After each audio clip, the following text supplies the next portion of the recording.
എല്ലാ വിദ്യാർത്ഥികൾക്കും പുതിയൊരു വീഡിയോയിലേക്ക് സ്വാഗതം. ഈ വർഷത്തെ കേരള യൂണിവേഴ്സിറ്റി ഡിഗ്രി കോഴ്സുകളിലേക്കുള്ള മൂന്നാം ഘട്ട അലോട്ട്മെൻറ്റ് പ്രസിദ്ധീകരിച്ചു. അലോട്ട്മെൻറ്റ് ലഭിച്ച വിദ്യാർത്ഥികൾക്ക് ആപ്ലിക്കേഷൻ നമ്പറും അതുപോലെ പാസ്വേഡ് നൽകി ലോഗിൻ ചെയ്തുകൊണ്ട് നിങ്ങൾക്ക് നിങ്ങളുടെ അലോട്ട്മെൻറ്റ് റിസൾട്ട് ചെക്ക് ചെയ്യാവുന്നതാണ്. ആദ്യമായിട്ട് അലോട്ട്മെൻറ്റ് ലഭിച്ച വിദ്യാർത്ഥികൾ മാൻഡറ്ററി ഫീസായിട്ടുള്ള ആ ഒരു ഫീസ് അഡ്മിഷൻ ഫീസ് അടക്കുകയും അതുപോലെ അലോട്ട്മെൻറ്റ് ലഭിച്ച കോളേജിൽ പോയിട്ട് അഡ്മിഷൻ നേടുകയും ചെയ്യേണ്ടതാണ്. അപ്പോൾ വിദ്യാർത്ഥികൾക്ക് ഈ ഒരു മൂന്നാമത്തെ അലോട്ട്മെൻറ്റുമായി ബന്ധപ്പെട്ടുള്ള സംശയങ്ങളുണ്ടാവും. അപ്പോൾ ആ സംശയങ്ങൾക്കെല്ലാം നമ്മൾ ഉത്തരങ്ങൾ നിങ്ങൾക്ക് ഈ ഒരു വീഡിയോ വഴി മനസ്സിലാക്കാൻ സാധിക്കുന്നതാണ്.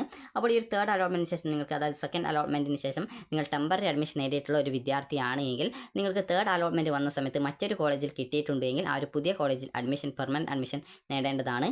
അതുപോലെ തന്നെ നിങ്ങൾക്ക് ഈ ഒരു സെക്കൻഡ് അലോട്ട്മെൻറ്റിന് ശേഷം ടെമ്പററി അഡ്മിഷൻ നേടിയിട്ടുണ്ടായിരുന്നു, എന്നാൽ നിങ്ങൾക്ക് തേർഡ് അലോട്ട്മെൻറ്റിൽ എവിടെയും കിട്ടിയിട്ടില്ലെങ്കിൽ മുൻപ് ടെമ്പററി അഡ്മിഷൻ നേടിയിട്ടുണ്ടായിരുന്ന ആ ഒരു കോളേജിൽ ജോയിൻ ചെയ്യേണ്ടതാണ്. അതുപോലെ നിലവിൽ ആദ്യമായിട്ട് അലോട്ട്മെൻറ്റ് ലഭിച്ച വിദ്യാർത്ഥികൾ ആണെങ്കിൽ വിദ്യാർത്ഥികൾ ഈ ഒരു അഡ്മിഷൻ ഫീസ് അടച്ചുകൊണ്ട് നിങ്ങൾ ആ ഒരു പുതിയ കോളേജിൽ അഡ്മിഷൻ നേടുക. അതുപോലെ അപേക്ഷിച്ചിട്ടും ഇതുവരെ അലോട്ട്മെൻ്റ് ഒന്നും കിട്ടാത്ത വിദ്യാർത്ഥികളാണെങ്കിൽ അടുത്ത സപ്ലിമെൻ്ററി ഘട്ട അലോട്ട്മെൻറ്റിനായിട്ടുള്ള അപേക്ഷ നൽകാനും ശ്രദ്ധിക്കേണ്ടതാണ്. അപ്പോൾ വിദ്യാർത്ഥികൾക്ക് ജൂൺ 25 മുതൽ 28 തീയതി വരെയാണ് അഡ്മിഷൻ നേടാൻ സാധിക്കുക. അപ്പോൾ വിദ്യാർത്ഥികൾ നേരത്തെ ചോദിച്ചിട്ടുണ്ടായിരുന്ന ആ ഒരു സംശയം നമുക്കൊരു ഉദാഹരണം വെച്ച് തന്നെ പറയാം. അപ്പോൾ നിങ്ങൾക്ക് ഒരു ഉദാഹരണത്തിന് 5ാമത്തെ ഓപ്ഷനാണ് കിട്ടിയിട്ടുണ്ടായിരുന്നത്. അവിടെ നിങ്ങൾ നേടിയിട്ടുണ്ടായിരുന്നത് ടെമ്പററി അഡ്മിഷനാണ്. തേർഡ് അലോട്ട്മെൻറ്റ് വന്ന സമയത്ത് നിങ്ങൾക്ക് മാറ്റമൊന്നും ഇല്ല എങ്കിൽ ടെമ്പററി അഡ്മിഷൻ എടുത്തിട്ടുള്ള ആ ഒരു കോളേജിൽ പോയിട്ട് പെർമനൻറ്റ് അഡ്മിഷൻ നേടേണ്ടതാണ്. ഇനി വിദ്യാർത്ഥികൾക്കുള്ള സംശയമായിരിക്കും അടുത്തത്. ഇപ്പോൾ നിങ്ങൾക്ക് മുൻപ് അഡ്മിഷൻ ലഭിച്ചപ്പോൾ നിങ്ങൾ ഇവിടെ ടെമ്പററി അഡ്മിഷൻ നേടിയിട്ടുണ്ടായിരുന്നു, എന്നാൽ നിങ്ങൾക്ക് ഈ ഒരു തേർഡ് അലോട്ട്മെൻറ്റ് വന്ന സമയത്ത് 2ാമത്തെ ഓപ്ഷനിലേക്കോ അല്ലെങ്കിൽ ഹയർ ഓപ്ഷനിൽ ഏതെങ്കിലും ഒരു ഓപ്ഷനിലേക്കോ അലോട്ട്മെൻറ്റ് കിട്ടിയിട്ടുണ്ടായിരുന്നു. അപ്പോൾ ആ ഒരു കിട്ടിയ കോളേജ് വളരെയധികം ദൂരെയാണ് അല്ലെങ്കിൽ നിങ്ങൾക്ക് ഇഷ്ടമില്ലാത്തതാണ്. അങ്ങനെയെങ്കിൽ നിങ്ങൾക്ക് അവിടെ അഡ്മിഷൻ എടുക്കുന്നതിന് പകരം നിങ്ങൾ മുൻപ് ടെമ്പററി അഡ്മിഷൻ എടുത്തിട്ടുണ്ടായിരുന്ന ആ ഒരു മുൻപത്തെ ഓപ്ഷനിൽ അഡ്മിഷൻ എടുക്കാൻ പറ്റുമോ എന്നുള്ളത് ഒരിക്കലും സാധിക്കുന്നില്ല. കാരണം നിങ്ങൾ ഹയർ ഓപ്ഷൻ നിലനിർത്തിയത് കൊണ്ട് തന്നെ നിങ്ങൾക്ക് നിലവിൽ ഇപ്പോൾ ഈ ഒരു തേർഡ് അലോട്ട്മെൻറ്റിന് ശേഷം എവിടെയാണ് അലോട്ട്മെൻറ്റ് കിട്ടിയിട്ടുണ്ടായിരുന്നത് അവിടെ മാത്രമാണ് നിങ്ങളുടെ അഡ്മിഷൻ ഉണ്ടായിരിക്കുക. ഇതിന് താഴെ ഉണ്ടായിരുന്ന എല്ലാ അഡ്മിഷനും ഓട്ടോമാറ്റിക്കലി ക്യാൻസൽ ആയിട്ടുണ്ടായിരിക്കും. അതുകൊണ്ട് തന്നെ വിദ്യാർത്ഥികൾക്ക് ഈ ഒരു അലോട്ട്മെൻറ്റ് ലഭിച്ച 2ാമത്തെ ഓപ്ഷനിൽ പെർമനൻറ്റ് അഡ്മിഷൻ നേടേണ്ടതാണ്. പെർമനൻറ്റ് അഡ്മിഷൻ നേടിയിട്ടില്ലെങ്കിൽ നിങ്ങൾക്ക് ലഭിച്ച ആ ഒരു സീറ്റ് നിങ്ങൾക്ക് നഷ്ടപ്പെടുന്നതായിരിക്കും. അതുകൊണ്ട് തന്നെ വിദ്യാർത്ഥികൾ ആ ഒരു കാര്യം പ്രത്യേകം ശ്രദ്ധിക്കേണ്ടതാണ്. അതുപോലെ തന്നെ വിദ്യാർത്ഥികൾക്ക് ഇതുമായി ബന്ധപ്പെട്ട് യൂണിവേഴ്സിറ്റി നൽകിയിട്ടുള്ള നിർദ്ദേശങ്ങൾ നമുക്ക് നോക്കാം. അപ്പോൾ കോളേജിലേക്കുള്ള അഡ്മിഷൻ, അതായത് കോളേജ് പ്രവേശനം ആരംഭിക്കുന്നത് 25 തീയതി മുതൽ 28 തീയതി, ജൂൺ 28 തീയതി വരെയാണ്. അതുപോലെ തന്നെ വിദ്യാർത്ഥികൾ ശ്രദ്ധിക്കേണ്ടത് 28 തീയതിക്കകം വിദ്യാർത്ഥികൾ ആദ്യമായിട്ടാണ് അലോട്ട്മെൻറ്റ് കിട്ടിയത് എങ്കിൽ നിങ്ങൾ ആദ്യം ഫീ പേയ്മെൻറ്റ് ചെയ്യണം. അതുപോലെ തന്നെ ഇതുവരെ അലോട്ട്മെൻറ്റ് കിട്ടി ടെമ്പററി അഡ്മിഷൻ നേടിയിട്ടുള്ള വിദ്യാർത്ഥികളും ആദ്യമായിട്ട് അലോട്ട്മെൻറ്റ് കിട്ടിയിട്ടുള്ള വിദ്യാർത്ഥികളും 28 തീയതിക്കകം പെർമനൻറ്റ് അഡ്മിഷൻ നേടേണ്ടതാണ്. തേർഡ് അലോട്ട്മെൻറ്റിന് ശേഷം പെർമനൻറ്റ് അഡ്മിഷൻ മാത്രമാണുള്ളത്, ടെമ്പററി അഡ്മിഷൻ ഉണ്ടായിരിക്കുന്നതല്ല. അതുകൊണ്ട് തന്നെ ഇതുവരെ അലോട്ട്മെൻറ്റ് കിട്ടി പെർമനൻറ്റ് അഡ്മിഷൻ നേടാത്ത എല്ലാ വിദ്യാർത്ഥികളും പെർമനൻറ്റ് അഡ്മിഷൻ എടുക്കാനായിട്ട് ശ്രദ്ധിക്കുക. ഇനി വിദ്യാർത്ഥികൾക്ക് ആപ്ലിക്കേഷൻ നമ്പറും പാസ്വേഡും ഉപയോഗിച്ച് പ്രൊഫൈലിൽ ലോഗിൻ ചെയ്ത് അലോട്ട്മെൻറ്റ് പരിശോധിക്കാവുന്നതാണ്. 1ാം ഘട്ടത്തിൽ അലോട്ട്മെൻറ്റ് ലഭിച്ച് നിശ്ചിത സമയത്തിനുള്ളിൽ സർവകലാശാല അഡ്മിഷൻ ഫീസ് അടക്കാത്ത വിദ്യാർത്ഥികളെയും 2ാം ഘട്ടത്തിൽ താൽക്കാലിക അഡ്മിഷനോ സ്ഥിര പ്രവേശനമോ നേടാത്ത വിദ്യാർത്ഥികളെയും ഡിഫക്റ്റ് മെമ്മോ വന്ന കുട്ടികൾ ഒഴികെ, അതായത് ഡിഫക്റ്റ് മെമ്മോ വന്നിട്ടുള്ള കുട്ടികൾ ഒഴികെ 3ാം ഘട്ട അലോട്ട്മെൻറ്റിൽ നിന്നും ഒഴിവാക്കിയിട്ടുണ്ട്.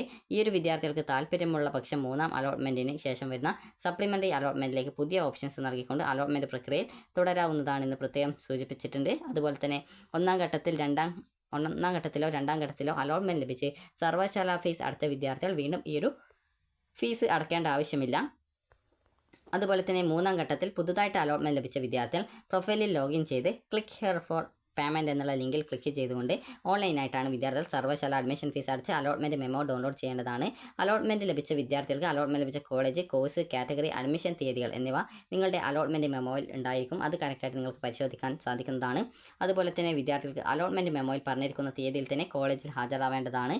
എന്തെങ്കിലും കാരണവശാൽ വിദ്യാർത്ഥികൾ ഈ ഒരു നിശ്ചിത തീയതിക്കകം കോളേജിൽ ഹാജരാവാൻ സാധിക്കാത്തവർ അതത് കോളേജിലെ പ്രിൻസിപ്പാളുമായിട്ട് ബന്ധപ്പെടേണ്ടതാണ്. അങ്ങനെയെങ്കിൽ നിങ്ങൾക്ക് 28 തീയതിക്കുള്ളിൽ ഏതെങ്കിലും മറ്റൊരു ദിവസത്തിൽ നിങ്ങൾക്ക് അഡ്മിഷനായിട്ടുള്ള സൗകര്യം ലഭ്യമാക്കുന്നതായിരിക്കും. അപ്പോൾ ഹയർ ഓപ്ഷൻസ് നിലനിർത്തിയതിനാൽ പുതിയ അലോട്ട്മെൻറ്റ് ലഭിച്ചിട്ടുള്ള വിദ്യാർത്ഥികൾ, അതായത് പുതുതായിട്ട് നിങ്ങൾക്ക് അലോട്ട്മെൻറ്റ് ലഭിച്ച കോളേജിൽ ഹാജരായിട്ട് നിർബന്ധമായിട്ടും അഡ്മിഷൻ നേടേണ്ടതാണ്. പ്രസ്തുത വിദ്യാർത്ഥികൾ മുൻ അലോട്ട്മെൻറ്റിൽ, അതായത് നിങ്ങൾ മുൻപ് നേടിയ ടെമ്പററി അഡ്മിഷനിലോ അല്ലെങ്കിൽ പെർമനൻ്റായിട്ട് അഡ്മിഷൻ നേടിയിട്ടുണ്ടെങ്കിലോ അതിൽ തുടരാൻ സാധിക്കുന്നതായിരിക്കില്ല. ജൂൺ 28 മുമ്പ് പുതിയ അലോട്ട്മെൻറ്റ് ലഭിച്ച കോളേജിൽ അഡ്മിഷൻ എടുക്കാത്ത പക്ഷം ലഭിച്ച അലോട്ട്മെൻറ്റ് നഷ്ടപ്പെടുന്നതായിരിക്കും. അതായത് ലഭിച്ചതും അതുപോലെ തന്നെ മുൻപ് നേടിയ അഡ്മിഷനും റദ്ദ് ചെയ്യപ്പെടുന്നതായിരിക്കും. മുമ്പ് ലഭിച്ച അഡ്മിഷൻ ഓൾറെഡി ഇപ്പോൾ ലഭിച്ച ആ ഒരു സീറ്റ് കിട്ടുന്നത് കൊണ്ട് തന്നെ ഓട്ടോമാറ്റിക്കലി റദ്ദായിട്ടുണ്ടാകും. അപ്പോൾ അതായത് എന്താണെന്ന് ഉദ്ദേശിച്ചതെന്ന് ചോദിച്ചാൽ, ജസ്റ്റ് നിങ്ങൾക്ക് നേരത്തെ പറഞ്ഞതുപോലെ തന്നെ നിങ്ങൾക്കിപ്പോൾ ഒരു 5ാമത്തെ ഓപ്ഷനാണ് അലോട്ട്മെൻറ്റ് കിട്ടിയത്. അവിടെ നിങ്ങൾ ടെമ്പററി ആയിട്ടോ അല്ലെങ്കിൽ പെർമനൻ്റ് ആയിട്ടോ അഡ്മിഷൻ നേടിയിട്ടുണ്ടായിരുന്നു. എന്നാൽ നിങ്ങൾക്ക് ഈ ഒരു സെക്കൻഡ് അലോട്ട്മെൻറ്റ് വന്ന സമയത്ത് നിങ്ങൾക്ക് തേർഡ് അലോട്ട്മെൻറ്റ് വന്ന സമയത്ത് നിങ്ങൾക്ക് 2ാമത്തെ ഓപ്ഷനിലേക്ക് അലോട്ട്മെൻറ്റ് കിട്ടിയിട്ടുണ്ടായിരുന്നു. അപ്പോൾ പല വിദ്യാർത്ഥികൾക്കും ഈ ഒരു ഓപ്ഷൻ ചിലപ്പോൾ നിങ്ങൾക്ക് ലഭിച്ച ഓപ്ഷൻ ചിലപ്പോൾ ദൂരെയുള്ള സ്കൂളായിരിക്കും, ഇഷ്ടമില്ലാത്ത കോളേജൊക്കെയാണ് എന്നുള്ളത് പല വിദ്യാർത്ഥികളും പറയാറുണ്ട്. കാരണം ആദ്യം കൊടുക്കുന്ന സമയത്ത് ആ ഒരു കോഴ്സ് ഇഷ്ടമായിരിക്കും, പിന്നീട് ആ ഒരു കോഴ്സ് ചിലപ്പോൾ ഇഷ്ടപ്പെടാതെയൊക്കെ വന്നേക്കാം. അപ്പോൾ അങ്ങനെയുള്ള വിദ്യാർത്ഥികൾ വീണ്ടും പഴയ ആ ഒരു ഓപ്ഷനിലേക്ക് അഡ്മിഷൻ നേടാൻ പറ്റും പറ്റുമോ എന്നൊക്കെ ചോദിക്കാറുണ്ട്. അപ്പോൾ അങ്ങനെ സാധിക്കുന്നതല്ല. നിങ്ങൾക്ക് തേർഡ് അലോട്ട്മെൻറ്റിന് ശേഷം എവിടെയാണോ അഡ്മിഷൻ അതായത് അലോട്ട്മെൻറ്റ് കിട്ടിയിട്ടുണ്ടായിരുന്നത് അവിടെയാണ് നിങ്ങൾ അഡ്മിഷൻ എടുക്കേണ്ടതായിട്ട് വരിക. അവിടെ പോയിട്ട് പെർമനൻറ്റ് അഡ്മിഷൻ എടുത്തിട്ടില്ലെങ്കിൽ ലഭിച്ച സീറ്റ് നഷ്ടമാകുന്നതായിരിക്കും. അതുപോലെ തന്നെ താൽക്കാലിക അഡ്മിഷൻ അതായത് ടെമ്പററി അഡ്മിഷൻ ഈ ഒരു ഘട്ടത്തിൽ ഉണ്ടായിരിക്കുന്നതല്ല. മൂന്നാം ഘട്ട അലോട്ട്മെൻറ്റ് മുതൽ നിങ്ങൾക്ക് ഈ ഒരു എവിടെ അലോട്ട്മെൻറ്റ് ലഭിച്ചാലും പെർമനൻറ്റ് അഡ്മിഷൻ മാത്രമാണ് ഉണ്ടായിരിക്കുക. പുതുതായിട്ട് അലോട്ട്മെൻറ്റ് ലഭിക്കുന്ന വിദ്യാർത്ഥികൾ കോളേജിലെ നിശ്ചിത ഫീസ് അടച്ച് നിർബന്ധമായിട്ടും സ്ഥിരപ്രവേശനം പെർമനൻറ്റ് അഡ്മിഷൻ എടുക്കേണ്ടതാണ്. പെർമനൻറ്റ് അഡ്മിഷൻ എടുക്കാൻ പോകുന്ന സമയത്ത് നിങ്ങൾക്ക് അലോട്ട്മെൻറ്റ് ലഭിച്ച കോളേജിൽ കോൺടാക്ട് ചെയ്യേണ്ടതാണ്. കാരണം എത്ര രൂപയാണ് അഡ്മിഷൻ ടൈമിൽ അടക്കേണ്ടത് എന്നുള്ളത് കോളേജിൽ നിന്നാണ് പറയുക. അതുപോലെ തന്നെ ഈ ഒരു കോളേജിൽ അഡ്മിഷൻ നേടുന്ന സമയത്ത് വിദ്യാർത്ഥികൾ എല്ലാ സർട്ടിഫിക്കറ്റുകളുടെയും ഒറിജിനലും അതുപോലെ തന്നെ അതായത് TC ഉൾപ്പെടെ ഒറിജിനൽ സർട്ടിഫിക്കറ്റുകൾ വിദ്യാർത്ഥികൾ കോളേജിൽ ഹാജരാക്കേണ്ടതാണ്. നിലവിൽ താൽക്കാലിക അഡ്മിഷൻ നേടിയിട്ടുള്ള വിദ്യാർത്ഥികൾ മൂന്നാം ഘട്ട അലോട്ട്മെൻറ്റിൽ മാറ്റം വന്നിട്ടില്ലെങ്കിൽ പോലും കോളേജിൽ നേരിട്ട് ഹാജരായിട്ട് നിശ്ചിത ഫീസ് അടച്ച് നിർബന്ധമായിട്ടും പെർമനൻറ്റ് അഡ്മിഷൻ സ്ഥിരപ്രവേശനം എടുക്കണം. അതുപോലെ തന്നെ ഇപ്രകാരം താൽക്കാലിക അഡ്മിഷൻ എടുത്തിട്ടുള്ള വിദ്യാർത്ഥികൾക്ക് സ്ഥിര അഡ്മിഷനിലേക്ക് മാറുന്നതിനായിട്ട് നിങ്ങൾക്ക് ഈ അവസാന അവസരം ഈ ഒരു ജൂൺ 28-ാം തീയതിയാണ്. അതിനുള്ളിൽ സ്ഥിര അഡ്മിഷൻ എടുക്കാത്ത വിദ്യാർത്ഥികളുടെ അഡ്മിഷൻ റദ്ദാക്കപ്പെടുന്നതായിരിക്കും. അതുപോലെ തന്നെ ഒറിജിനൽ മാർക്ക് ലിസ്റ്റ് ലഭിക്കാത്ത വിദ്യാർത്ഥികൾ ഡിജി ലോക്കറിൽ നിന്നും നിങ്ങൾക്ക് ഈ ഒരു ഡൗൺലോഡ് ചെയ്ത മാർക്ക് ലിസ്റ്റോ പഠിച്ച സ്കൂളിലെ പ്രിൻസിപ്പാൾ സാക്ഷ്യപ്പെടുത്തിയിട്ടുള്ള അതായത് സെൽഫ് അറ്റസ്റ്റ് അല്ല പ്രിൻസിപ്പാൾ അറ്റസ്റ്റ് ചെയ്തിട്ടുള്ള ആ ഒരു മാർക്ക് ലിസ്റ്റോ അഡ്മിഷൻ സമയത്ത് ഹാജരാക്കിയാൽ മതിയാകും.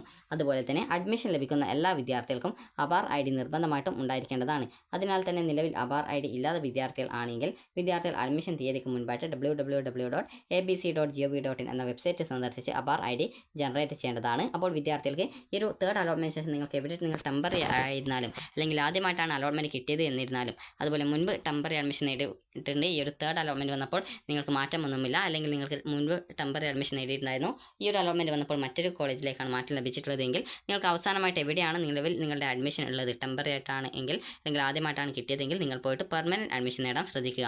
പെർമനൻറ്റ് അഡ്മിഷൻ നേടാത്ത വിദ്യാർത്ഥികളെ അലോട്ട്മെൻറ്റ് പ്രോസസ്സിൽ നിന്നും നിങ്ങൾക്ക് ലഭിച്ച അലോട്ട്മെൻറ്റ് നഷ്ടപ്പെടുന്നതായിരിക്കും.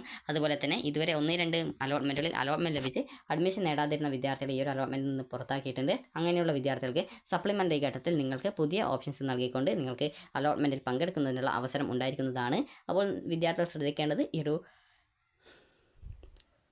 തേർഡ് അലോട്ട്മെൻറ്റിൽ അലോട്ട്മെൻറ്റ് ലഭിച്ച അതുപോലെ തന്നെ മുൻപ് ടെമ്പററി അഡ്മിഷൻ നേടിയിട്ടുണ്ടായിരുന്ന എല്ലാ വിദ്യാർത്ഥികളും ഈ ഒരു ഘട്ടത്തിൽ പെർമനൻറ്റ് അഡ്മിഷൻ എടുക്കേണ്ടതാണ്.